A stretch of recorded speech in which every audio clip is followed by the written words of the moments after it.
Shri astrology ఈరోజు రాశి ఫలాల్లో తులారాశి వారికి గోచార రీతిగా శుభ అశుభ ఫలితాలు పూర్తిగా వివరిస్తున్నాను. ఈరోజు శుభదినం సూర్య ఉదయమే శనివారం దినం. ఈ శనివారం దినం అమావాస్య తిథి. ఈ అమావాస్య ఫల్గుణ మాసం చివరిగా ఉంటుంది. ఇక్కడ ఈ అమావాస్యని గుర్తుంచుకునేలాగా ఉండబోతుంది. మనం ఈరోజు మన పితృదేవతలని తలుచుకోవడం, సూర్య నమస్కారం, ఆదిత్య హృదయాన్ని పాటించి 10 మందికి మనం ఎవరికన్నా దాన ధర్మములు చేయగలిగితే మనకు పితృదేవతల యొక్క ఆశీర్వాదం కూడా జరుగుతుంది. అలాగే తులారాశి వారు చాలా ప్రత్యేకంగా ఈరోజు జాగ్రత్తలు తీసుకోవాలి.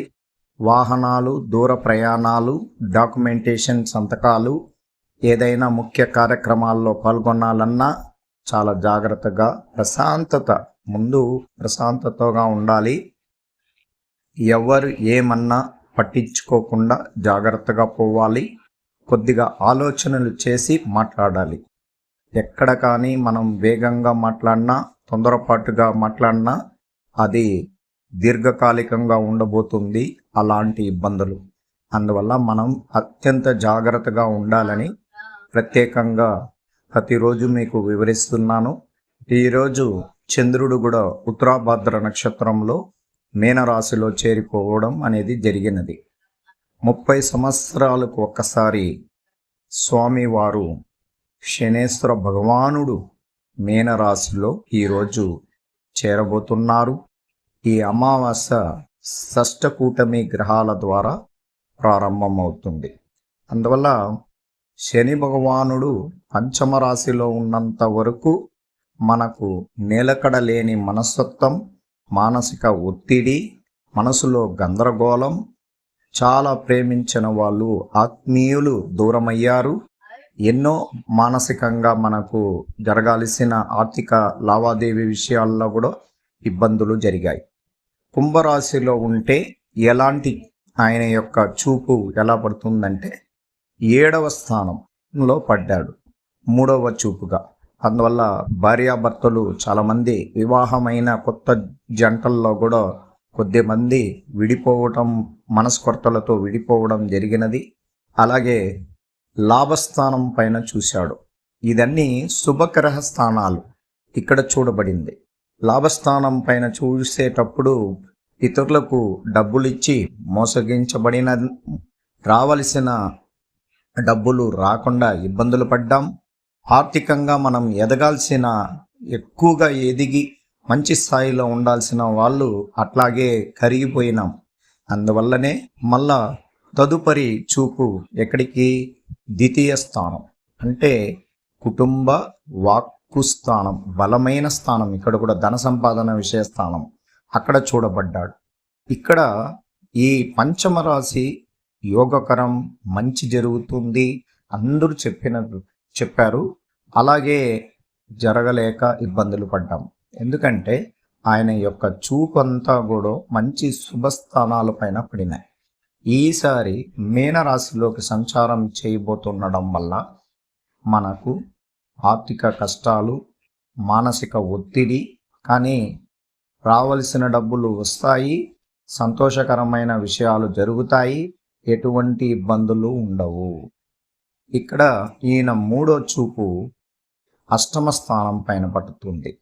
అంటే అష్టమ స్థానం పైన పడినప్పుడు ఏమవుతుందంటే, మామూలుగా మనం తొందరపాటుగా ఇబ్బందులు కలిగిన సమస్యలు, మానసిక ఒత్తిళ్ళు, తెలియని విరోధాలు, అలాగే కుటుంబపరమైన కష్టాలు, మానసికంగా ఆరోగ్యపరమైన విషయాల్లో ఇబ్బంది. అలాగే ఆయన వ్యయస్థానాన్ని చూస్తాడు. వ్యయస్థానంలో చూడబడినప్పుడు ఏమవుతుంది? మన దగ్గర ఉన్న డబ్బులు పరుల పాలవుతుంది. ఎక్కడైనా మానసికంగా మనం ఖర్చులు ఎక్కువగా చేయగలుగుతాం. దాని ద్వారా డబ్బులు రానప్పుడు ఎక్కడ ఖర్చులు చేయడం అనేది కూడా జరుగుతుంది. తదుపరి చూపు తృతీయ స్థానం అంటే విక్రమార్క స్థానం. అంతే సింహంలాగా ఉన్న వాళ్ళు కొద్దిగా తగ్గుముఖం పడతాం. మనం ఏదైనా చెయ్యాలన్నా వేగంగా చేయలేము, ఎక్కువగా దూకుడుగా పోలేము, ఇతరుల సహకారం తగ్గుతుంది. అంటే అష్టమ వ్యయ తృతీయం. అందువల్ల ఏం భయపడాల్సిన అవసరం లే. అష్టమ స్థానం మనకేమి ఇబ్బంది లేదు. మనం జాగ్రత్తగా ఉంటే ఎటువంటి ఇబ్బందులు రాదు. డబ్బుల పరంగా నష్టాలు జరుగుతాయి అన్నారు. అక్కడ మనం చాలా జాగ్రత్తలు ఉంటాం.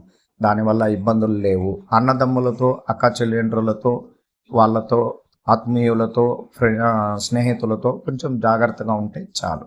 ఇంకెటువంటి ఇబ్బందులు ఉండవు. అందువల్ల ఈరోజు గ్రహాల రీతిగా చాలా ప్రశాంతంగా ఉండాలి. ఎక్కువగా ఆహార నియమాలు పాటించుకోవాలి. ఎక్కువగా కోపద్రోహంగా ఉండకుండా చూసుకోవాలి. అంతే, ఇంకేం లేదు. చాలా ప్రశాంతంగా రుద్రాభిషేకంలో ఎక్కడన్నా జరుగుతున్న శివాలయానికి వెళ్ళి దైవ దర్శనం చేసుకోవచ్చు.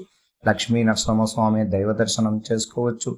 ఎక్కువగా మనసులో ఓం నమ శివాయ అనే ఒక పదాన్ని అమావాస్య తిథి షష్ఠకూటమి గ్రహాలు, అందువల్ల జాగ్రత్తగా మనం చేసుకోగలిగితే ఎటువంటి కష్టాలు లేకుండా, మనం ఇబ్బందులు లేకుండా రాబోయే రోజుల్లో యోగ గ్రహాలుగా మారిపోతున్న మన భవిష్యత్తుని కొత్త జీవితంతో అడుగులు పెట్టే అవకాశం కూడా ఉన్నది.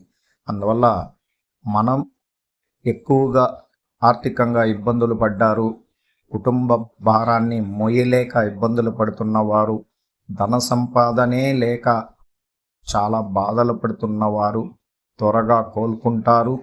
మీ జీవితంలో మార్పు రాబోతుంది.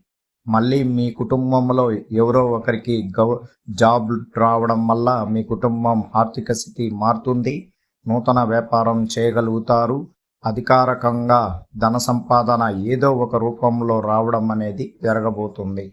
ఈ అమావాస్య తిథి ఇంకా జరగబోతున్న చివరి సంవత్సరం, తెలుగు నామ సంవత్సరం తర్వాత కొత్త సంవత్సరంలో అడుగు పెడతాం. నూతన విజయాలని అందుకుంటాం. అనుకున్న పనుల్లో వేగవంతం చేయగలుగుతాం.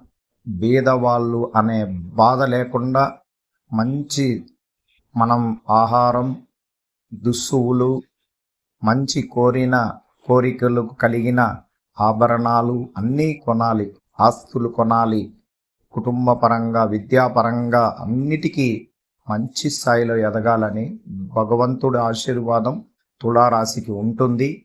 భవిష్యత్తులో ప్రణాళిక సిద్ధం చేసుకోవాలి. అధికారాన్ని కైవసం చేసుకోవాలి. మిశ్రమ ఫలితం ఉన్న చోటే శుభ ఫలితం అనేది ఏర్పడబోతుంది. జీవితంలో ఉన్నత స్థానానికి ఎదగడం ఈ ఉగాది నుంచి ప్రారంభం అవబోతుంది.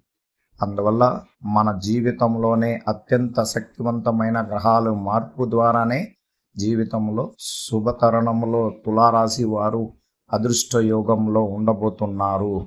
అందువల్ల ఈరోజు ప్రత్యేకంగా చాలా ప్రశాంతతగా కుటుంబముతో, తల్లిదండ్రులతో ఎక్కువ సమయం గడపండి. ప్రశాంతంగా ఉండండి. ఎటువంటి అపోహలు నమ్మకండి. ఇబ్బందులు కలిగించే వ్యక్తులతో దూరంగా ఉండండి. ప్రేమ విషయంలో ప్రశాంతత తెచ్చుకోండి. అలాగే ఉద్యోగ రీతిగా ఏదైనా ఆటంకాలు కలిగించే వ్యక్తులుగా ఉంటే పూర్తిగా తొలగించండి. ఇబ్బందులు లేకుండా ఉండడానికి ప్రయత్నించండి.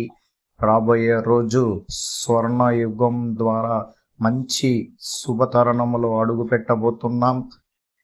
అదృష్టం అనేది 100కు 85% అధికారాన్ని కైవసం చేసుకుంటాం.